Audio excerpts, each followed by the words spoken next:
میں شہریت کے حقوق و فرائض کی فصل پڑھ رہے تھے اور اس میں بات یہاں تک پہنچ گئی تھی کہ قرآن مجید نے مسلمانوں کی ریاست کو پابند کر دیا ہے کہ وہ اپنے مسلمان شہریوں سے جو مذہبی مطالبات کر سکتی ہے وہ تین ہی ہیں۔ ان میں سے پہلا تو کسی استدلال کا محتاج نہیں کہ وہ مسلمان ہیں،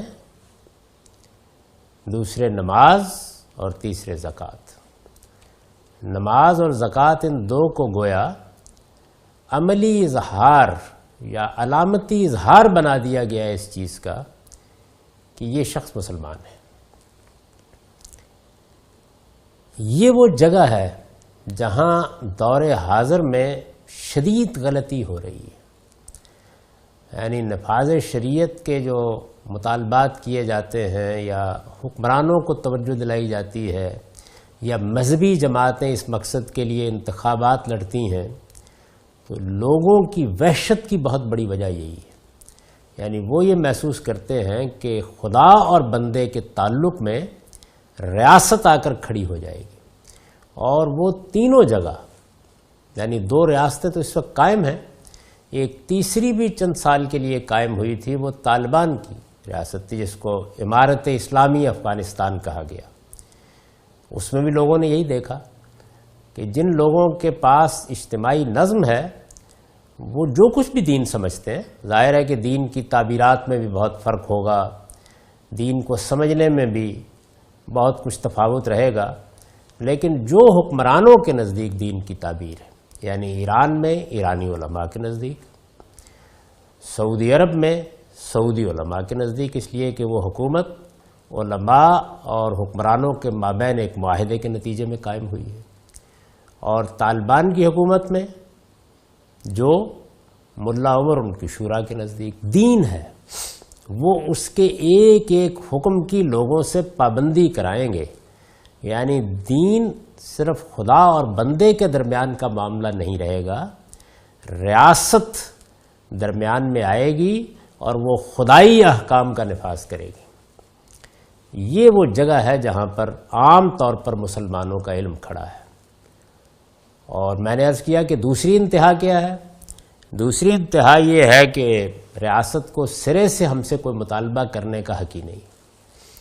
قرآن مجید نے یہ رہنمائی دی ہے جو میں آپ کے سامنے رکھ رہا ہوں۔ چنانچہ میرے نزدیک ان تین چیزوں کے سوا، خواہ وہ سعودی عرب کی حکومت ہے، خواہ وہ اسلامی جمہوریہ ایران ہے، خواہ وہ امارت اسلامی افغانستان ہے، جس نے بھی کوئی مطالبہ کیا ہے اس نے شریعت کے نام پر شریعت کی خلاف ورزی کی ہے، قرآن مجید کے صریح حکم کی خلاف ورزی کی ہے کہ فَخَلُّوا سَبِيلَهُمْ، چھوڑ دو راستہ ان کا، نہیں آپ اس کے سوا کوئی مطالبہ نہیں کر سکتے۔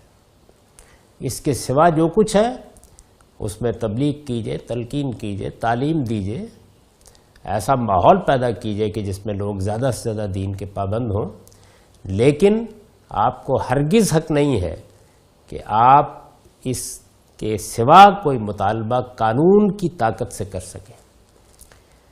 یہی وہ چیز تھی جو اس وقت زیر بحث آ گئی تھی جب صوبہ سرحد میں، اس وقت اس کا نام صوبہ سرحد ہی تھا، متحدہ مجلس عمل کی حکومت نے حسبہ بل پیش کیا اور وہ سپریم کورٹ میں زیر بحث آ گیا۔ تو اس موقع کے اوپر پھر سپریم کورٹ نے مداخلت کی تھی اور اس بل کا نفاذ روک دیا تھا۔ اس میں بھی ظاہر ہے کہ ریاست اسی نوعیت کی ہماگیر مداخلت کا حق مانگ رہی تھی۔ چنانچہ بعد میں چیف جسٹس افتخار محمد چودھری صاحب نے مجھے بتایا کہ فیصلہ دینے میں تمہارے اس موقف نے میری بڑی مدد کی۔ یہ قرآن مجید کی بالکل صریح تعلیم ہے۔ تو اس طریقے سے یہ دیکھیے اللہ کی کتاب کتنی غیر معمولی ہے، یعنی اس نے مداخلت کر کے بتا دیا ہے کہ باقی معاملات مجھ سے متعلق ہیں، تم بس یہیں کھڑے ہو سکتے ہو۔ تو اس طرح ریاست شریعت کے نام پر لوگوں کے ساتھ جو کچھ کر سکتی تھی اور جو کر رہی ہے مختلف جگہوں پر، اس کا قرآن مجید نے خاتمہ کر دیا۔ یہ بتا دیا کہ بس اس سے آگے کچھ نہیں۔ لیکن دین کے ایجابی تقاضوں میں سے نماز اور زکوٰۃ کے علاوہ کسی چیز کو بھی قانون کی طاقت سے لوگوں پر نافذ نہیں کر سکتی۔ وہ مثال کے طور پر انہیں روزہ رکھنے کا حکم نہیں دے سکتی۔ ان میں سے کسی شخص کے بارے میں یہ معلوم ہو جانے کے باوجود کہ وہ صاحب استطاعت ہے، اسے حج پر جانے کے لیے مجبور نہیں کر سکتی۔ جہاد و قتال کے لیے جبری بھرتی کا کوئی قانون نافذ نہیں کر سکتی۔ یہ میں نے موٹی موٹی مثالیں دی، تمام باقی دین کے ایجابی احکام کو اسی ذیل میں لے دی۔ یعنی ان میں سے کوئی چیز بھی جو ایجابی طور پر دینی حکم کے طور پر نافذ کی جاتی ہے، میں نے اس کی مثال دی کہ بہت سے لوگ ہیں جو یہ خیال کرتے ہیں کہ داڑھی کو دین میں ایک سنت کی حیثیت حاصل ہے، تو وہ یہ پابندی لگا دیتے ہیں کہ آپ ہمارے ملک میں داڑھی رکھے بغیر نہیں آ سکتے۔ یہ معلوم ہے کہ عمارت اسلامی افغانستان کا دورہ کرنے کے لیے ہمارے ڈاکٹر جاوید اقبال صاحب کو بھی داڑھی رکھ کے جانا پڑا تھا۔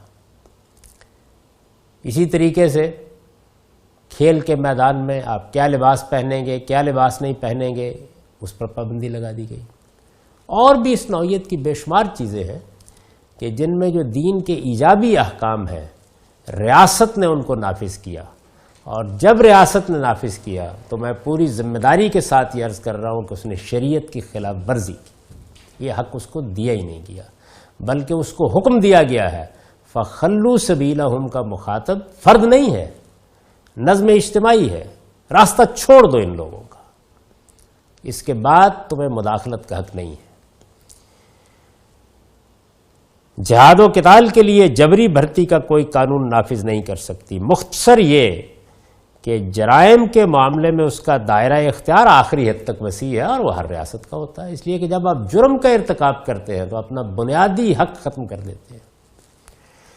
جرائم کے معاملے میں اس کا دائرہ اختیار آخری حد تک وسیع ہے، لیکن شریعت کے اوامر میں سے ان دو نماز اور زکوٰۃ کے سوا باقی سب معاملات میں یہ صرف ترغیب و تلقین اور تبلیغ و تعلیم ہی ہے جس کے ذریعے سے وہ مسلمانوں کی اصلاح کے لیے جدوجہد کر سکتی ہے۔ ہم پیچھے پڑ چکے ہیں پچھلی فصل میں کہ امر بالمعروف نہی عن المنکر کے لیے جو چیزیں تبلیغ تلقین سے متعلق ہیں، جمعے کا ممبر خاص کر دیا گیا ہے اور وہ ریاست سے متعلق ہے۔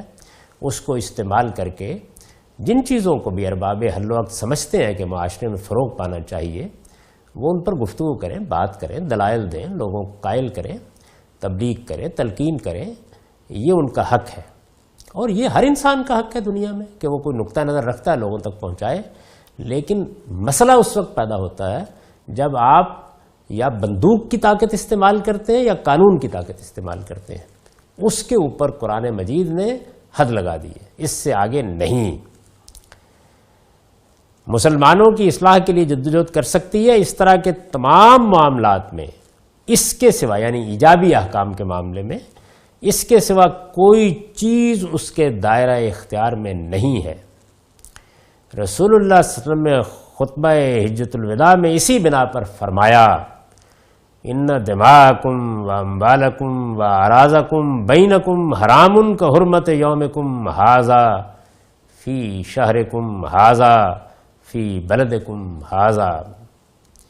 بخاری کی روایت ہے، تمہاری جانیں، تمہارے مال اور تمہاری آبروئیں تم پر اسی طرح حرام ہیں جس طرح تمہارے اس دن یوم النحر کی حرمت تمہارے اس مہینے ذوالحجہ میں اور تمہارے اس شہر ام القریٰ مکہ میں۔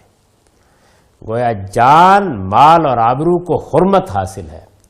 جب آپ قانون یا بندوق کو حرکت میں لاتے ہیں تو آپ یا جان کے خلاف اقدام کریں گے یا مال کے خلاف اقدام کریں گے یا آبرو کے خلاف اقدام کریں گے، ان کو حرمت حاصل ہے۔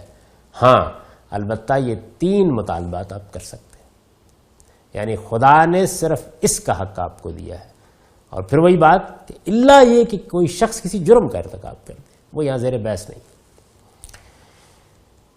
یہ مسلمانوں کے حقوق ہیں، یعنی مسلمانوں کو جو حقوق دیے گئے ہیں وہ یہ کہ وہ یہ 3 شرطیں پوری کر دیں تو پھر ان کی جان، ان کا مال اور ان کی آبرو یہ پروٹیکٹڈ ہے، اس کو عصمت حاصل ہے.